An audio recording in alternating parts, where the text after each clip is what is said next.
हम जो MSc for semester में जो बात कर रहे थे, एमएससी फॉर सेमेस्टर में हम स्पेक्ट्रोस्कोपी की स्टडी कर रहे थे। स्पेक्ट्रोस्कोपी में हमारी फर्स्ट यूनिट थी मास स्पेक्ट्रोमेट्री।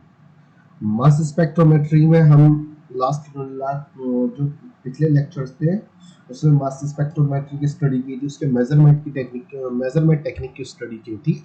तो उसके बाद हमने नाइट्रोजन रूल की स्टडी कर ली थी। तो उसके बाद आता है जो हमारा उसमें आता ना कि define the molecular mass of the molecular ion, various class of organic compound, कि जो ऑर्गेनिक कंपाउंड होते हैं उसके मोलिकुलर आयन के मास को डिस्क्राइब कीजिए या मोलिकुलर आयन के मास को कैलकुलेट कीजिए। वहां पे टॉपिक में लिखा हुआ है कि mass spectrometry of various class of organic compound. तो वेरियस क्लास मतलब डिफरेंट टाइप की क्लास के जो डिफरेंट टाइप के ऑर्गेनिक कंपाउंड होते हैं। ऑर्गेनिक कंपाउंड में हमें मास को आइडेंटिफाई करना होता है, डिफरेंट टाइप की किस तरीके से हम उसका फ्रेगमेंटेशन कर सकते हैं, किस तरीके से हम उसको मोलिकुलर आयन में कन्वर्ट कर सकते हैं। लेकिन उससे पहले आता है कि rule of ionisation and fragmentation and type of fragmentation. वो कह रहा है कि जो आयनाइजेशन होता है, जब मोलिकुलर आयन में कन्वर्ट होता है। आयनाइजेशन का मतलब क्या होता था? जब मोलिकुलर आयन में कन्वर्ट हो जाता था। फ्रेगमेंटेशन जब मोलिकुलर आयन ब्रेक हो जाता था। फ्रेगमेंटेशन उसको मतलब छोटे छोटे पार्ट में डिवाइडेड हो जाता था, जिस जो भी फ्रेगमेंट्स पॉसिबल होता था। जैसे एथिल अल्कोहल को हम माने C2H5OH को, तो इथॉक्सी भी कह सकते हैं। C2H5O इथॉक्सी बन जाता है। एथेन भी बस बन सकता है C2H5O, C2H5 या CH2 double bond CH2 ethene का भी फॉर्मेशन हो सकता है। वहीं CH3OH मेथिल अल्कोहल का भी फॉर्मेशन हो सकता है। तो मतलब काफी टाइप में फ्रेगमेंट्स किया जा सकता है। CH2OH में भी फ्रेगमेंट्स किया जा सकता है। तो वो आगे मैं बताऊंगा कि ऑर्गेनिक कंपाउंड का फ्रेगमेंटेशन कौन कौन सा पॉसिबल होता है। तो rule of ionisation and fragmentation and type of fragmentation. वो कह रहा है कि आयोनाइज्ड मॉलिक्यूल जब मोलिकुलर आयन में कन्वर्ट होता है, मोलिकुलर आयन में आयोनाइज्ड होता है, उस क्या क्या कंडीशन होती है, किस किस कंडीशन के बेस पे वो आयोनाइज्ड होता है। एंड फ्रेगमेंटेशन, और उसका फ्रेगमेंट होता है जिसकी वजह से ब्रेक हो जाता है छोटे पार्ट में, क्या क्या कंडीशन होती है। एंड टाइप ऑफ फ्रेगमेंटेशन, और कितने फ्रेगमेंटेशन कितने टाइप के होते हैं इसको हमें डिस्क्राइब करना है सबसे फर्स्ट लेक्चर में। यहाँ पे हमने क्या लिखा है?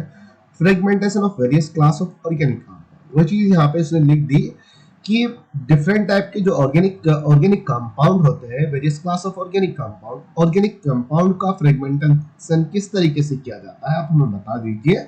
या फ्रेगमेंटेशन, या आप कह सकते हैं कि ionized of various class of organic compound, कि various class of organic compound को किस तरीके से आयोनाइज्ड किया जा सकता है। वही तीसरी चीज यहाँ पे वो लिख देता है, या करके लिख रहा है, या तो वो इस तरीके से भी दे सकता है या इस तरीके से भी दे सकता है, या यहाँ पर वो जो दूसरा देगा कि यहाँ पर एक ऑप्शन यहाँ पर देगा describe the mass of molecular ion various class of organic compound. उसने भी यहाँ पे वही चीज बोली कि जो डिफरेंट टाइप के मैनी टाइप के जो ऑर्गेनिक कंपाउंड होते हैं, डिफरेंट टाइप के जो ऑर्गेनिक कंपाउंड होते हैं, ऑर्गेनिक कंपाउंड के मोलिकुलर आयन के मास को कैलकुलेट कीजिए या डिस्क्राइब कर दीजिए। किस तरीके से उसको डिस्क्राइब करोगे? तो ये दोनों तो सेम हो गया, या तो इस तरीके से या इस तरीके से। लेकिन rule of ionisation and fragmentation का रूल हम पहले पढ़ेंगे, फिर उसके बाद हम टाइप ऑफ फ्रेगमेंटेशन पढ़ लेंगे। उसके बाद दूसरे लेक्चर में हम इस चीज को पढ़ लेंगे कि various class of organic compound. तो अब सबसे पहले बात करते हैं rule of ionisation and fragmentation. अब वो जो रूल ऑफ आयनाइजेशन जो होता है कि जब मोलिकुलर आयन में कन्वर्ट होता है ना, इलेक्ट्रॉन की बम्बार्डमेंट द्वारा होता है। जैसे हम मास स्पेक्ट्रोमेट्री में पढ़ रहे थे कि मोलिकुलर आयन में कन्वर्ट होता है जब इलेक्ट्रॉन की बम्बार्डमेंट की जाती है। अब इलेक्ट्रॉन की जब बम्बार्डमेंट की जाती है, जो मोलिक्यूल होता है, मोलिक्यूल से इलेक्ट्रॉन एमिट हो जाता है, निकल जाता है, जिसकी वजह से उससे पॉजिटिव चार्ज आ जाता है, जिसको हम मोलिकुलर आयन कह देते हैं। अब पॉजिटिव चार्ज क्यों आता है, ये मैंने पहले भी सबसे स्टार्टिंग में बताया था। क्योंकि मास स्पेक्ट्रोमेट्री जो होती है जस्ट पॉजिटिव आयन को ही डिटेक्ट करती है, ना ही रेडिकल को डिटेक्ट करती है, ना ही न्यूट्रल कंपाउंड को डिटेक्ट करती है, इसलिए वो पॉजिटिव में होता है। एक कंडीशन तो ये हो गई जब इलेक्ट्रॉन को एमिट कर लिया जाता है। एक दूसरी कंडीशन ये होती है जब इलेक्ट्रॉन की बम्बार्डमेंट की जाती है, उस मॉलिक्यूल से कोई प्रोटॉन अटैच हो जाता है, पॉजिटिव चार्ज अटैच हो जाता है, जिसके वजह से पॉजिटिव चार्ज आ जाता है, वही मॉलिक्यूलर आयन होता है।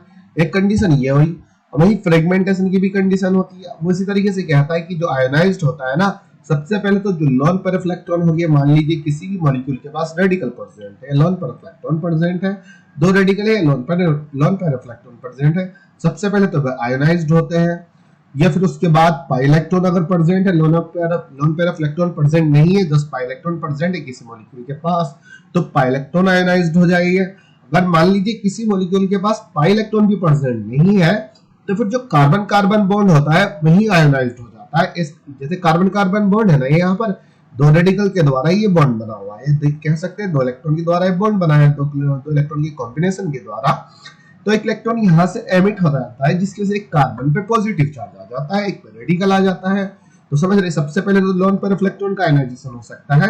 अगर लोन पेयर इलेक्ट्रॉन प्रेजेंट नहीं है तो पाई इलेक्ट्रॉन का आयोनाइजेशन हो जाएगा। अगर पाई इलेक्ट्रॉन भी प्रेजेंट नहीं है तो कार्बन कार्बन बॉन्ड का आयोनाइजेशन हो जाएगा। अगर किसी मॉलिक्यूल में कार्बन कार्बन बॉन्ड पॉसिबल नहीं होता है, तो वहां कार्बन तथा हाइड्रोजन बॉन्ड का आयोनाइजेशन हो जाता है। फ्रेगमेंटेशन की भी वही चीज होती है। फ्रेगमेंटेशन पहले लोन पेयर इलेक्ट्रॉन खींचते, जहां पे लोन पेयर इलेक्ट्रॉन होता है, वहां से संभावना ज्यादा होती है उसके फ्रेगमेंट होने की। पाई इलेक्ट्रॉन से भी उसको फ्रेगमेंट किया जा सकता है, यहाँ पे पाई इलेक्ट्रॉन प्रेजेंट होते हैं। या कार्बन कार्बन बॉन्ड से इसको फ्रेगमेंट किया जा सकता है, कार्बन हाइड्रोजन बॉन्ड से भी इसको फ्रेगमेंट किया जा सकता है।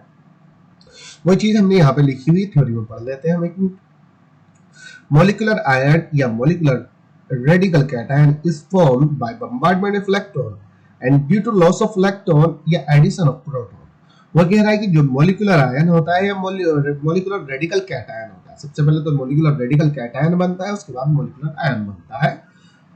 जो molecular ion होता है या molecular radical cation होता है, ये इलेक्ट्रॉन की बम्बार्डमेंट के द्वारा फॉर्म होता है। बम्बार्डमेंट की इलेक्ट्रॉन की बम्बार्डमेंट के द्वारा जो फॉर्म होता है, ये दो कारण से होता है। Due to loss of electron, जब ये इलेक्ट्रॉन को लॉस कर देता है, उससे पॉजिटिव चार्ज आ जाता है। ये एडिशन ऑफ प्रोटॉन, जब कोई प्रोटॉन उससे आगे उस मॉलिक्यूल से अटैच हो जाता है, जब वो मॉलिक्यूलर आयन में कन्वर्ट हो जाता है। दो कंडीशन होती है, बस ये चीज यहाँ पर उसने लिख दी।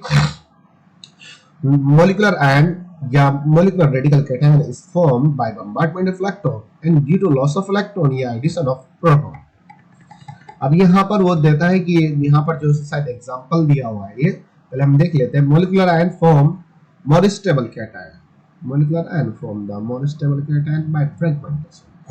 अब वो कहता है कि जो molecular ion होता है, जब हमारा रेडिकल कैटायन बनता है, रेडिकल कैटायन के बाद वो मोलिकुलर आयन होता है। तो molecular ion form the more stable cation. Molecular ion वह होता है जिसमें स्टेबल कैटायन फॉर्म होता है। स्टेबल कैटायन क्या होता है? जिस जहां पे पॉजिटिव चार्ज होता है, मान लीजिए अगर किसी सिस्टम में किसी कंपाउंड में कॉन्जुगेशन ज्यादा प्रेजेंट होता है और उसमें पॉजिटिव चार्ज आता है, तो वो ज्यादा स्टेबल होता है। मान लीजिए किसी कंपाउंड में कॉन्जुगेशन कम है, उससे पॉजिटिव चार्ज आ रहा है, तो लेस स्टेबल होगा। जैसे यहाँ पे एग्जांपल मैंने यहाँ पे लिखा हुआ है, जैसे ये टर्सरी कार्बोकैटायन है CH3। अब यहाँ से CH2CH3 ले लीजिए, इस पे आप पॉजिटिव चार्ज लगा दीजिए। लेकिन ये वाला जो टर्सरी जो कार्बोकैटायन होगा वो ज्यादा स्टेबल होता है कंपेयर टू सेकेंडरी कार्बोकैटायन के। इसी प्रकार प्राइमरी कार्बोकैटायन सेकेंडरी कार्बोकैटायन से लेस स्टेबल होता है, सेकेंडरी कार्बोकैटायन प्राइमरी कार्बोकैटायन से ज्यादा स्टेबल होता है। तो ये इस तरीके से क्या वो चीज बताएं जहां पर उसका मान लीजिए यहाँ पे क्या हिंड्रेंस का रूल भी अप्लाई हो सकता है। आप कह सकते हैं यहाँ पे कॉन्जुगेशन ज्यादा परसेंट है, यहाँ पे कार्बन है, उसके बाद कार्बन के बाद 3 हाइड्रोजन परसेंट है, तो जिसकी वजह से यहाँ पे स्टैटिक हिंड्रेंस भी ज्यादा हो रहा है। अब स्टैटिक हिंड्रेंस हो रहा है तो जो ये वाला जो कार्बोकैटायन टर्सरी कार्बोकैटायन ज्यादा स्टेबल होता है कंपेयर टू सेकेंडरी कार्बोकैटायन है, सेकेंडरी कार्बोकैटायन ज्यादा स्टेबल होता है कंपेयर टू प्राइमरी कार्बोकैटायन। तो ये चीज बस यहाँ पे इसमें लिखी है। Molecular ion form the more stable cation by fragmentation. जो मॉलिक्यूलर आयन होता है स्टेबल कैटायन फॉर्म करता है फ्रेगमेंटेशन के द्वारा। यहाँ पे उसने एक एग्जांपल ले लिया है, यहाँ पे CH3, यहाँ पे C कार्बन या कार्बन से 3 मॉलिक्यूल एल्किल ग्रुप की यहाँ पे उसने अटैच कर दिया CH3CH3। अब यहाँ पे जो चौथा जो ग्रुप अटैच किया है, यहाँ पे एथिल ग्रुप यहाँ पे अटैच कर दिया है। यहाँ पे 3 मेथिल ग्रुप अटैच करे इस कार्बन से, और यहाँ पे एक ग्रुप एथिल अटैच कर दिया है। अब एथिल अटैच कर दिया, अब इसका इलेक्ट्रॉन की जैसे बम्बार्टमेंट की जाती है, इलेक्ट्रॉन की बम्बार्टमेंट की यहाँ पे 2-3 पॉसिबिलिटी होती है। अब यहाँ पे कहीं आपको पाई बॉन्ड नजर आ रहा है, नॉन पर इलेक्ट्रॉन भी प्रेजेंट नहीं है, कहीं नहीं पाई इलेक्ट्रॉन प्रेजेंट है। अब जो इलेक्ट्रॉन की जो बम्बार्टमेंट होती है तो कार्बन कार्बन बॉन्ड पर होगी, कार्बन कार्बन बॉन्ड पर होगी, या तो इस वाले कार्बन कार्बन बॉन्ड पे भी हो सकती है, इस वाले कार्बन बॉन्ड पे भी हो सकती है, इस वाले कार्बन बॉन्ड पे भी हो सकती है, इस वाले कार्बन बॉन्ड पे भी हो सकती है, इस वाले कार्बन बॉन्ड पे भी हो सकती है। तो हम इस वाले कार्बन बॉन्ड पे यहाँ पे दिखा देते हैं, जिसके यहाँ पे पॉजिटिव चार्ज, यहाँ पे रेडिकल आ जाता है, एक तो पॉजिटिव एक पर रेडिकल, या यहाँ पे रेडिकल आ जाएगा, यहाँ पे पॉजिटिव आ जाएगा, जिसकी वजह से अनस्टेबिलिटी को शो करता है, ये थोड़ा स्टेबिलिटी को शो करता है। यहाँ पे कार्बन कैटायन आता है तो ये स्टेबिलिटी को शो करता है, स्टेबिलिटी को शो करता है। लेकिन रेडिकल को जो मास स्पेक्ट्रोमेट्री होती है वो डिटेक्ट नहीं करती, जस्ट पॉजिटिव को ही वो डिटेक्ट करती है। इलेक्ट्रॉन की बम्बार्टमेंट जैसे कराई जाती है, यहाँ पे पॉजिटिव चार्ज, यहाँ पे रेडिकल, या पॉजिटिव चार्ज रेडिकल, ये ग्रुप हमारा यहाँ पे रेडिकल कैटायन यहाँ पे बन चुका है। यहाँ पे जो है ना कार्बन के साथ 3 मेथिल ग्रुप अटैच है, यहाँ पे पॉजिटिव चार्ज रेडिकल ये बॉन्ड की तरह बिहेव कर रहा है, अभी क्या कर रहा है, बॉन्ड की तरह बिहेव कर रहा है, जिसकी वजह से CH2CH3 यहाँ पे एज इट इज प्रेजेंट है, जिसको हम रेडिकल कैटायन कहते हैं।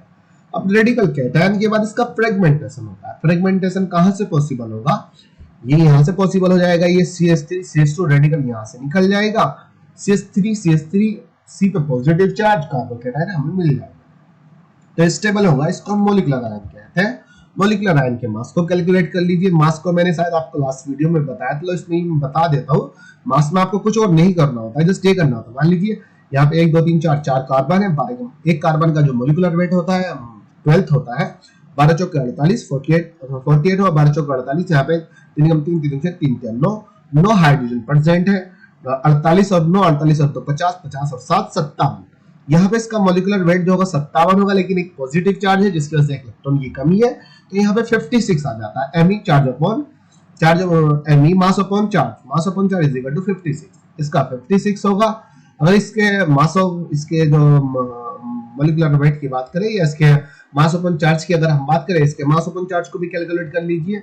हाइड्रोजन के लिए 1 मॉलिक्यूलर वेट होता है, एक कार्बन के लिए 12 होता है, तो यहाँ पे 1 2 3 4 5 6 कार्बन प्रेजेंट है, तो 12 छंग 72 बात सकते हैं 84, ये 12 छंग 72, तो यहाँ पे 6 कार्बन का मॉलिक्यूलर वेट होगा। वहीं हाइड्रोजन की अगर हम बात करें 3 3 3 12 12 तो 14 14 और 72 72 14 और 72 72 और 14 76 76 86 में एक पॉजिटिव चार्ज होता है, तो यहाँ पे 85 के समथिंग यहाँ पर आ जाता है। रेडिकल कैटायन कितना हो गया 85, यहाँ पे 85, इसका मास अपॉन चार्ज यहाँ पे 85 होता है। यहाँ की मैंने कितना बताया 56 के समथिंग बताया था। वही एक तो पॉसिबिलिटी दिखा दी, यहाँ से एथिल ग्रुप यहाँ पे रेडिकल की फॉर्म में निकल सकता है।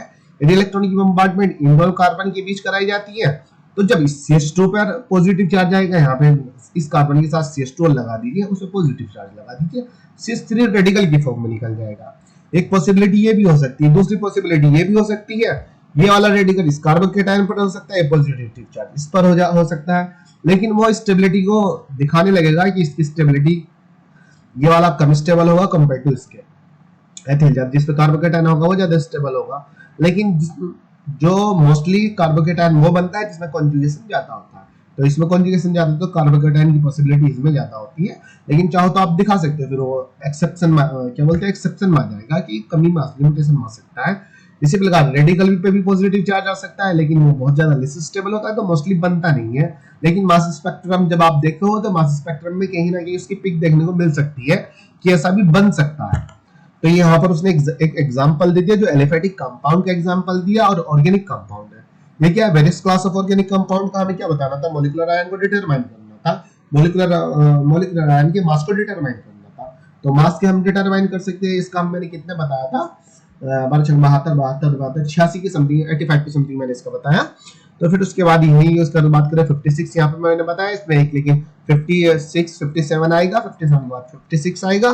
तो इसी प्रकार से आप मास को कैलकुलेट कर सकते हैं। मास को मैंने एफईडी पढ़ाए थे ना कि फास्ट एटम कंपार्टमेंट पढ़ाया था, केमिकल आयोनाइजेशन टेक्निक बताया था, केमिकल आयोनाइजेशन टेक्निक बताया था, EI इलेक्ट्रॉन आयोनाइजेशन टेक्निक बताया था। उसमें मैंने कहीं ना कहीं उसको मास को बहुत अच्छे से एक्सप्लेन किया था, तो पहले आप उसको देख लीजिए। उसके बाद सारे के सारे मास को इसी तरीके से कैलकुलेट करना है, एक लेक्चर में से देख लीजिए, उसके बाद सबके सब आपके लिए इजी हो जाएंगे। तो इसमें भी कुछ नहीं करना, जो हम शुरू से पढ़ते आ रहे हैं वही चीज हमने यहाँ पे पढ़ी हुई है, बस उसने डिफरेंट टाइप से यहाँ पे लिख दिया है। उसने एक रूल दे दिया, रूल का हमें पता चल गया कि जो मॉलिक्यूल से मॉलिक्यूलर आयन में किस तरीके से कन्वर्ट होता है कि इलेक्ट्रॉन का जब एमिट कर देता है प्रोटॉन को एडिशन हो जाता है। यहाँ पर उसने एक एग्जांपल दे दिया ऑर्गेनिक कंपाउंड में, और वो कहता है टाइप ऑफ फ्रेगमेंटेशन। तो रूल का तो हमें पता चल गया, हम यहाँ पे टाइप ऑफ फ्रेगमेंटेशन, फ्रेगमेंटेशन कितने टाइप के होते हैं, जो मॉलिक्यूल की जो ब्रेकिंग होती है कितने टाइप से होती है। तो कहता है कि मॉलिक्यूल की जो ब्रेकिंग हो रही है वो काफी टाइप से हो रही है, मेनी टाइप से होती है, जिसमें से वो कुछ एग्जांपल कुछ नाम देता है। हेटेरोलाइटिक क्लीवेज देता है, होमोलाइटिक क्लीवेज देता है, एलाइलिक क्लीवेज देता है, बेंजाइलिक क्लीवेज देता है। हेटेरोलाइटिक क्लीवेज का मतलब होता है कि वो जब मॉलिक्यूल क्लीवेज होता है, मतलब जब मॉलिक्यूल की जो ब्रेकिंग होती है, जो उसमें जो ब्रेकिंग जो होती है हेटेरोलाइटिक क्लीवेज होती है। हेटेरोलाइटिक क्लीवेज कैसे होती है, वो मोस्टली इसमें कह रहा है कि हेटेरोएटम के द्वारा, जब हेटेरोएटम के द्वारा क्लीवेज किया जाता है तब हेटेरोलाइटिक क्लीवेज कहलाता है। या हेटेरोलाइटिक क्लीवेज नॉर्मली जो होता है ना, जब मॉलिक्यूल दो पार्ट में ब्रेक होता है जिसमें वो रेडिकल की फॉर्म होता है, एक रेडिकल उसके पास जाता है, एक रेडिकल उसके दूसरे मॉलिक्यूल के पास जाता है। और होमोलाइटिक की बात करें तो होमोलाइटिक क्लीवेज होता है कि बॉन्ड की शिफ्टिंग हो जाती है, एक बॉन्ड की ब्रेकिंग हो गए दूसरे मॉलिक्यूल पर शिफ्टिंग होती है, तो होमोलाइटिक क्लीवेज होता है। होमोलाइटिक क्लीवेज को जो मास स्पेक्ट्रोमेट्री में थोड़ा अलग तरीके से बताता है, उसको भी हम देख लेंगे। एलाइलिक क्लीवेज वो एलाइलिक अल्कोहल में देता है, एलाइलिक क्लीवेज जो होता है। बेंजाइलिक क्लीवेज जो देता है बेंजाइलिक अल्कोहल में देता है, C6H5CH2H। तो बेंजाइलिक क्लीवेज को हमें बेंजाइलिक अल्कोहल में दिखाना होता है, एलाइलिक क्लीवेज को एलाइलिक कंपाउंड में दिखाना होता है। CH2 double bond CH6H allylic alcohol होता है, तो उसमें जो क्लीवेज होता है वहां पे कहीं ना कहीं कॉन्जुगेशन डबल बॉन्ड में प्रेजेंट होता है। बेंजाइलिक अल्कोहल नहीं होता है, लेकिन होमोलाइटिक हेटेरोलाइटिक को देख लेते हैं। सबसे पहले हम हेटेरोलाइटिक क्लीवेज की बात करते हैं, चलो, वरना हम इसको टाइप ऑफ फ्रेगमेंटेशन को हम नेक्स्ट वीडियो में करते हैं, थोड़ा थोड़ा हो जाएगा, ज्यादा वीडियो लेंथी भी नहीं बनेगी, है ना। 16 मिनट की समथिंग की तो ये हो गई। Rule of ionisation, fragmentation and type of fragmentation. Rule of ionisation and fragmentation का रूल तो हमें पता चल गया।